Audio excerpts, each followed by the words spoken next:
युद्ध की तपिश अब भारत तक पहुंचने लगी है। भारत में फ्लाइट सफर पर युद्ध का असर दिखने लगा है।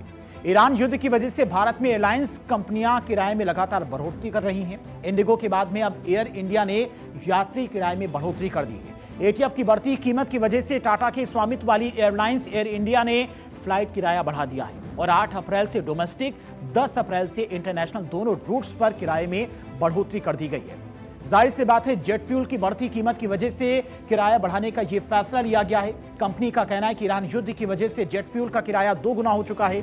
बढ़ती लागत की वजह से किराए में फ्यूल सरचार्ज में बढ़ोतरी करने का फैसला लिया गया है और युद्ध की वजह से एटीएफ की कीमत जो कभी करीब $100 प्रति बैरल के आसपास थी, वो 27 मार्च को $195 प्रति बैरल तक पहुंच गई है।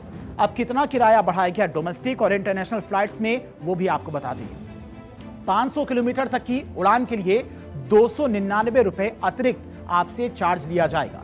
500 से 1000 किलोमीटर की अगर यात्रा करते हैं, सफर करते हैं, तो आपको ₹399 अतिरिक्त देने होंगे। इसके अलावा 1000 से 1500 किलोमीटर की यात्रा करते हैं तो ₹549 आपको अतिरिक्त देने होंगे।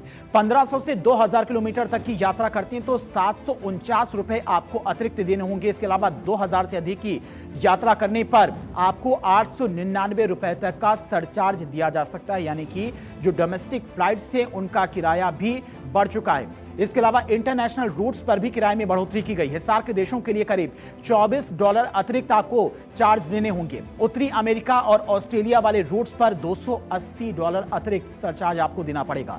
दक्षिण पूर्व एशिया के लिए $100, सिंगापुर वाले रूट्स पर $60 आपको अतिरिक्त देना होगा। अफ्रीका के रूट पर $130 और यूरोप के लिए $205 अतिरिक्त सरचार्ज आपको देना होगा। यानी कि जिस तरह से जेट फ्यूल की कीमतें बढ़ती जा रही हैं, उसकी वजह से फ्लाइट का किराया भी बढ़ता जा रहा है।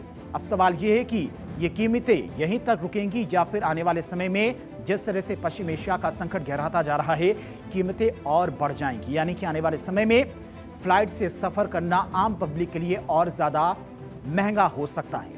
फिलहाल इन्हीं खबरों के साथ में वंदे भारत में आज के लिए इतना ही। कल फिर होगी मुलाकात कुछ और खबरों के साथ।